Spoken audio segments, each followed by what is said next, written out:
Boa noite a todos. Nós vamos dar continuidade ao nosso estudo sobre a nova criação. Hoje vamos ver o que é que aconteceu no sexto dia. Gênesis capítulo 1, versículos 24 a 31. Então lemos. E disse Deus: produz a terra seres viventes, conforme a sua espécie, animais domésticos, répteis e animais selváticos, segundo a sua espécie. E assim se fez. E fez Deus os animais selváticos, segundo a sua espécie, e os animais domésticos, conforme a sua espécie, e todos os répteis da terra, conforme a sua espécie. E viu Deus que isso era bom. Também disse Deus: façamos o homem à nossa imagem, conforme a nossa semelhança. Tenha ele domínio sobre os peixes do mar, sobre as aves dos céus, sobre os animais domésticos, sobre toda a terra e sobre todos os répteis que rastejam pela terra. Criou Deus, pois, o homem à sua imagem, à imagem de Deus o criou, homem e mulher os criou. E Deus os abençoou e lhes disse: sede fecundos, multiplicai-vos, enchei a terra e sujeitai-a. Dominai sobre os peixes do mar, sobre as aves dos céus e sobre todo animal que rasteja pela terra. E disse Deus ainda: eis que vos tenho dado todas as ervas que dão semente e se acham na superfície de toda a terra, e todas as árvores em que há fruto que dê semente. Isso vos será para mantimento. E a todos os animais da terra, e a todas as aves dos céus, e a todos os répteis da terra em que há fôlego de vida, toda a erva verde lhes será para mantimento. E assim se fez. E viu Deus tudo quanto fizera, e eis que era muito bom. Houve tarde e manhã, o sexto dia. No sexto dia, Deus criou os animais domésticos, os animais selvagens, e como corolário, como pináculo da sua criação, Ele criou o homem. Antes de nós nos dirigirmos à ideia central que eu queria enfatizar mais, permitem-me alguns apontamentos antes disso. Em todos estes dias em que Deus criou os animais, que povoou os mares, que criou as árvores, etc., nós lemos sempre uma referência enfática a que Deus criou segundo a sua espécie. Nós somos criacionistas, em contraponto com a teoria da evolução, que curiosamente, ou não, é a única teoria ensinada nas nossas escolas, sem contraditório. E há muitas particularidades nessa teoria. Eu queria chamar a vossa atenção para algumas delas, poucas já se vê.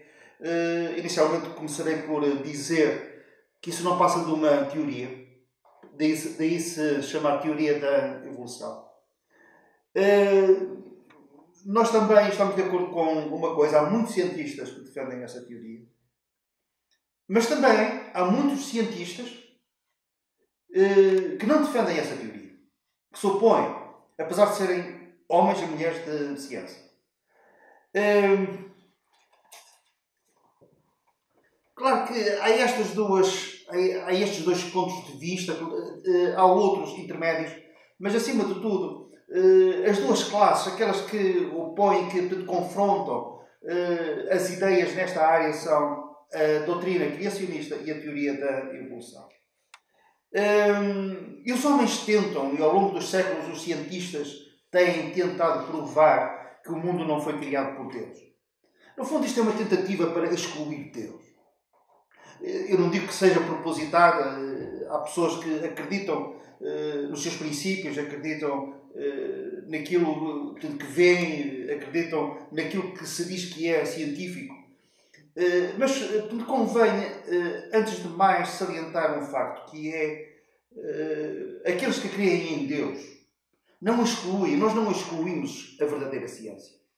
Antes aplaudimos os seus feitos, os seus progressos e o bem-estar que a ciência tem trazido à vida de cada um de nós. A Bíblia também não se opõe à ciência. Fala dela, diz que, por exemplo, nos últimos dias, que a ciência que se multiplicará, mas faz uma referência à falsamente chamada ciência. E muitas vezes as pessoas partem do princípio que há comprovação científica e alicerçam os seus princípios, as suas ideias, as suas crenças naquilo que pensam que a ciência diz quando a ciência não está suficientemente alicerçada, não tem fundamentos suficientemente sólidos para construir doutrina a partir dali. Daí, quanto à teoria da evolução, falar-se apenas numa teoria. E tem sido muitas as tentativas, tem sido muito empenhamento para explicarem as coisas criadas, sempre no campo da ciência, muitas vezes, eu não digo sempre, mas muitas vezes para excluírem Deus. Por exemplo, em 2008 criou-se um grande acelerador de partículas, o maior de todos, o chamado acelerador de Hadron, que foi construído com a participação da Organização Europeia para a Pesquisa Nuclear, onde milhares de cientistas, nomeadamente físicos, centenas de universidades têm colaborado na explicação do princípio de todas as coisas. E então, o que é que este acelerador de partículas tenta fazer? Acredita numa coisa, os cientistas acreditam numa coisa, que no início havia uma partícula em que nela estava concentrada toda a energia. E essa partícula explodiu. E isso explica a expansão do universo. E aqui há um dado curioso. Não há assim tanto uma tentativa para explicar o princípio, mas a expansão. Em 2013 chamaram essa partícula, curiosamente, a partícula de Deus. E só para fazer referência a várias experiências, nomeadamente esta, sempre com a tentativa de explicar as coisas, excluindo, pondo Deus de parte. Mas a Bíblia refere que as coisas foram criadas, os animais foram criados, as aves foram criadas, os peixes multiplicam-se segundo a sua espécie. E já agora, aquela questão que se coloca muitas vezes, o que é que foi criado primeiro? A galinha ou o ovo? Obviamente, primeiramente foi a galinha, porque Deus criou as aves, não criou inicialmente os ovos. As aves depois puseram ovos, e dos ovos nasceram pintos, e dos pintos formaram-se galinhas. Portanto, primeiramente foi criada a galinha e não o ovo. Segundo a sua espécie, ainda hoje continua a ser verdade. Do cruzamento entre o cão e uma cadela nascem o quê? Cãezinhos. Um macaco e uma macaca nascem o quê? Macaquinhos. Um homem e uma mulher, meninos e meninas. Porquê? Conforme a sua espécie. Este é um primeiro apontamento. O segundo apontamento é que Deus criou o homem no fim de tudo.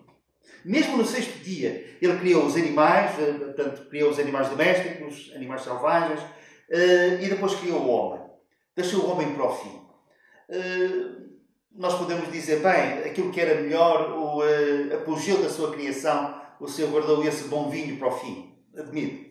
Mas se calhar também havia uma outra razão. É que se o Senhor tivesse criado o homem antes, agora o homem podia se orgulhar e até ufanar de dizer que também deu ideias a Deus quando da criação e que ajudou Deus a criar. Assim não, depois está tudo criado, o Senhor criou o homem. Também, um outro apontamento, no versículo 26, façamos o homem à nossa imagem, conforme a nossa semelhança. Nós aqui não temos uma revelação explícita da Trindade de Deus, mas neste façamos plural.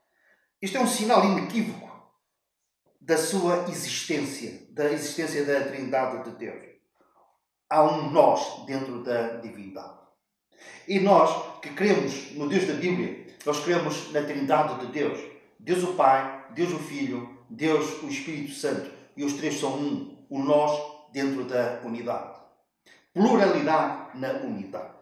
Ainda voltando ao campo da ciência, há muitos que pensam, e alguns cientistas, e muitos cientistas afirmam, que se fosse possível, e se for possível, e quando for possível, criar vida no laboratório, que a ideia de Deus, que é a existência de Deus, que será como que uma certidão de óbito para a sua existência. Será assim? Então, vão-se criando as condições ideais para que isso aconteça. Mas vamos supor que daqui a um dia, daqui a um ano, daqui a um século, realmente o homem consegue criar vida.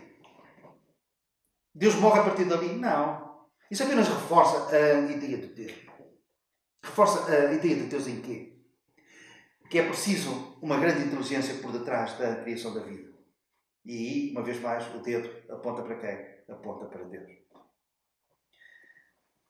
Quanto à alimentação, um outro apontamento. Quando Deus criou Adão e Eva, Ele deu-lhes sementes e fruta para se alimentarem. E os animais eram herbívoros. Comiam ervas do campo. Depois, em Gênesis capítulo 9, nós lemos que houve ali uma mudança. O Senhor alterou este género de alimentação, disponibilizou, autorizou o homem a comer de tudo. Isto depois da queda do homem e depois do dilúvio também ter acontecido. Agora, eu quero vos trazer para aquilo que mais chamou a minha atenção neste estudo. E isso encontra-se no versículo 26 e no versículo 27. Então nós lemos assim. Versículo 26. Também disse Deus, façamos o homem à nossa imagem conforme a nossa semelhança. Versículo 27. Deus, pois, criou o homem à sua imagem, à imagem de Deus o criou, homem e mulher os criou. Deus criou Adão e fala no plural. Ele estava a olhar para Adão, também chamado na Bíblia o primeiro homem, ele estava a olhar para ele e estava a ver Eva nele. Porquê? Porque depois Eva só foi criada do lado de Adão, da sua costela, em Gênesis capítulo 2. Mas Deus, quando criou Adão, Ele fala no plural. Ele diz, Deus criou o homem, Deus os abençoou, deu-lhes o domínio sobre todas as coisas na terra, disse, sede fecundos, multiplicai-vos, enchei a terra, sujeitai-a e dominai. Qual é a ideia? É uma ideia grandiosa que nós podemos ver aqui. Eva, a noiva de Adão. Jesus, na Bíblia, é chamado o segundo homem. E desde a eternidade passada, e o pensamento sublime é este, desde a eternidade passada, quando o Senhor olhava para o seu Filho Jesus, sabem o que é que Ele via? Ele via Jesus e a Igreja, a sua noiva. Nós estamos no coração e nos planos e nos propósitos de Deus, segundo Efésios, antes da fundação do mundo. E este pensamento para mim é estupendo. O pai olhava para o filho e via o filho e a sua Eva, o filho e a sua noiva, o filho e a Igreja, da qual nós fazemos parte. Por isso é que nós continuamos a dizer que a Igreja é o maior projeto de Deus. Em relação ao povo terreno de Israel, os planos e os propósitos de Deus, segundo aquilo que lemos no Evangelho segundo Mateus, são Deus da fundação do mundo. Quando Deus criou o mundo, Ele estipulou os parâmetros e os propósitos para o seu povo terreno em relação à Igreja, antes da fundação do mundo, desde essa eternidade passada, no nosso segundo Adão. Carne da sua carne, por assim dizer. O corpo já estava nele. A Igreja, da qual ele é a cabeça. E era este pensamento, para mim, o mais sublime de todos, que eu queria chamar a vossa atenção para ele. E mais. E quando Deus criou Adão, Deus criou o homem, Ele disse que eles, Adão e Eva, iriam dominar sobre os peixes do mar, sobre as aves dos céus, iriam sujeitar todas as coisas. E disse isto não somente a Adão. Disse a Adão, mas no plural. Adão e Eva. Mesmo antes dela ser criada. Então, o domínio, o governo do mundo, está em Cristo e na sua Igreja. E mais, e o Senhor decretou-me isso. O seu plano e o seu propósito antecede a criação do mundo.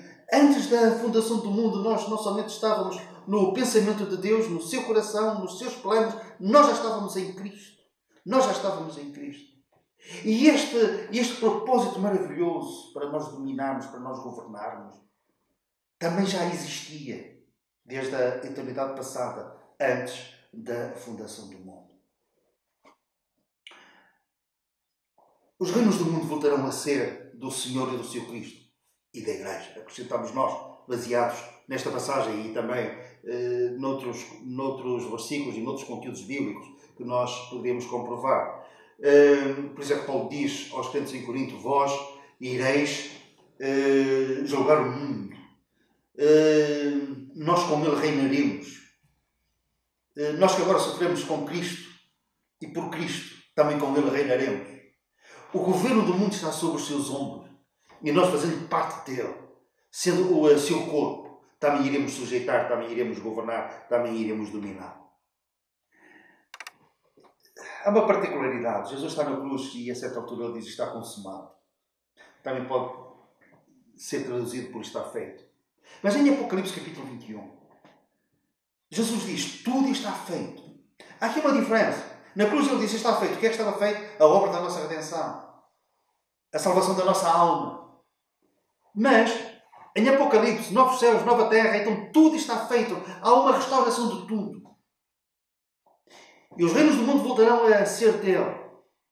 Ele vai reinar sobre toda a terra. Nós reinaremos com ele. O cosmos será governado, nós iremos reinar neste universo, porque estamos associados. Fazemos parte do corpo de Cristo, do qual ele é a cabeça. Fazemos parte da Igreja. Tudo está feito. A restauração do nosso corpo através da ressurreição, a restauração da criação e a restauração do governo pelo Senhor e pela Igreja.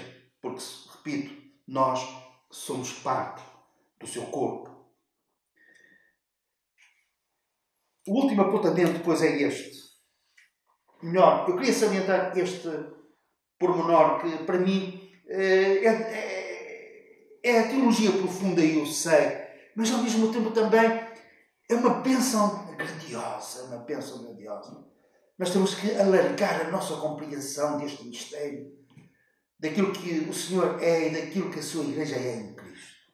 Agora sim, o último apontamento. Os tempos que nós vivemos, em que nós vivemos, são tempos em que o foco está no indivíduo, está na pessoa. O pronome que mais se pronuncia é o pronome pessoal eu. É a minha vida, é o meu trabalho, é o meu tempo, é a minha família, é a minha fé. E a minha fé eu vivo à minha maneira. Não tenho que me submeter aos outros, ouvir as partilhas dos outros, ser tocado ou incomodado pelas necessidades dos outros. E por isso, se calhar também, que este conceito de pertença, de igreja local, está a diluir-se através dos tempos. Eu sei que há situações muito particulares. Às vezes as pessoas vivem em lugares onde não há igrejas, ou então não se enquadram minimamente em certas igrejas. Nem sempre a igreja também tem feito aquilo que deveria fazer. A igreja também, ou alguns da igreja, podem ser responsáveis por alguns desapontamentos de outros, frustrações, algumas feridas que ainda se mantêm abertas. Mas eu queria chamar uma atenção final para aqueles que não têm por hábito se congregar. E que no fundo não estão em obediência àquele mandamento que o Senhor diz: não deixeis de vos reunir. Eu sei que às vezes não é fácil, eu sei que às vezes o histórico é um handicap para isso, mas a igreja precisa de si. Precisa de si, devido aos talentos e aos dons que o Senhor lhe deu. A igreja ficaria mais rica com a sua presença, com a sua participação, com o seu compromisso. A igreja precisa de mais pessoas para amar e de ser amada por mais pessoas. No fundo, a igreja precisa do seu amor. Se calhar, uma das razões de queixa é a falta de amor. Ou tinha expectativas maiores acerca da igreja, devido à nossa fragilidade por vezes amamos menos. Mas venha, traga consigo um amor maior. Seja um contribuinte, amando a Igreja, trazendo amor, o amor de Deus no seu coração para amar mais a Igreja. Se calhar pode não estar muito entusiasmada com a qualidade do ministério na Igreja. Também pode acontecer, mas venha. Traga ideias novas, com bom espírito. Orando por aqueles que estão no ministério, cuja vida às vezes não é fácil. Às vezes têm problemas familiares, têm entes queridos doentes, têm dificuldades financeiras. Às vezes também têm as suas próprias crises espirituais, abrandamentos na fé, cansados tantas vezes. E se você viesse e trouxesse uma palavra de conforto e de alento, iria melhorar essa igreja. E venha também com as suas contribuições financeiras. É preciso dinheiro para a obra missionária. É preciso dinheiro para sustentar a obra. Venha e também contribua assim. E fazendo isto, torna-se um cooperador no maior projeto de Deus. A sua igreja. Que existe há cerca de 2000 anos. Mas ao mesmo tempo, no coração de Deus, no seu pensamento, na realidade eterna, da mente eterna de Deus, ela já existia em Cristo desde a fundação do mundo. Eva existia em Adão, antes dela ter sido criada. A Igreja existe em Cristo antes de ela ter sido trazida à luz há cerca de 2000 anos. Junte-se a este projeto maior de todos. A Igreja, corpo de Cristo, do qual o segundo Adão é a cabeça. Que o Senhor nos abençoe.